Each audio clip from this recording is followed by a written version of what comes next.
Beneath the 1,100-foot flight deck of a nuclear aircraft carrier lies a city of machinery and people. Our transparent cutaway reveals how it works. Two pressurized water reactors in the heart of the ship heat water into high-pressure steam. That steam spins giant turbines which send more than 250,000 horsepower to the propellers. At sunrise, the carrier comes alive. Jets are moved into position. Crews in color, coded jerseys choreograph the flight deck, and the catapults thunder as aircraft leap into the sky. Inside, the bridge guides a 100,000-ton warship the size of a small town. Below, thousands of sailors work, relax, and sleep in a self-contained flight deck, hangar, elevators, command center, reactor engines, weapons, living quarters, food, and medical spaces, each a world of its own. At over 1,000 feet long, 3 football fields end to end, and taller than a 90-story skyscraper, the ship displaces more than 100,000 tons of seawater. It carries a crew of nearly 5,000, making it a floating city in the water. The flight deck serves as a full-length runway. Fighters line the catapults while deck crews choreograph every movement in a precise ballet. Beneath their feet, twin steam cylinders charge with scalding pressure. When the shuttle locks to a launch bar and the signal comes, valves snap open. Steam drives a piston the length of the ship, hurling the aircraft to flying speed in seconds. Thermal energy hook approximately. Mission returning now faces the most demanding part of carrier flight, landing on a moving runway barely the length of a city block. As the pilot lines up, a steel hook drops from the tail. It aims for one of 4 resting cables stretched across the deck. When hook meets wire, the cable surges into a hidden braking engine below. Hydraulic pistons drink up the energy, bleeding off a third of the jet. Beneath the flight deck, the hangar is the carrier's beating heart. Here, squadrons of fighters are packed stem to stern, serviced under glaring lights as though it were high noon.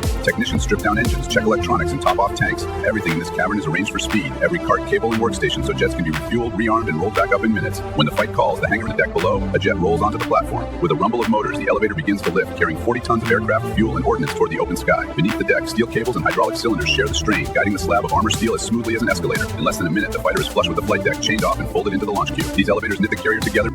And foe alike, updating from the nerve center, we travel deeper toward one of the ship's most powerful systems. Behind layers of steel lies the nuclear reactor compartment. Inside the vessel, uranium fuel rods sit in the core. As atoms split, they unleash tremendous heat. That energy heats water, turning it into high-pressure steam. Races through armored pipes toward the turbine rooms. Here, rows of turbine blades spin at thousands of revolutions per minute, turning thermal energy into mechanical rotation. The turbines feed a massive gearbox that slows the speed but multiplies torque. That power travels down twin propulsion shafts to the bronze screws out most of hull. 4 bronze propellers, each over 6 meters across, cut the water. As the blades bite, they draw in thousands of tons of seawater and hurl it astern, creating a powerful jet of flow. That thrust shoves the 100,000-ton vessel ahead with ease. Despite its size, the carrier can sprint at better than 30 knots in a level.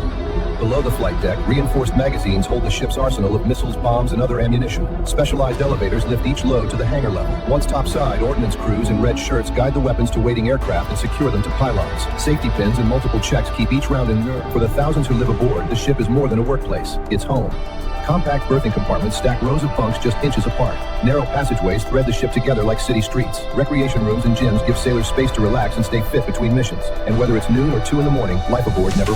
Feeding a crew this size takes a city-scale kitchen. Massive ovens and kettles turn out thousands of meals every day. Sailors come together in humming mess decks before heading back to watch. A fully staffed medical center keeps the crew healthy, with operating rooms ready for the unexpected. All of it allows the carrier to stay at sea for months on end. Self-sufficient, resilient, and ready.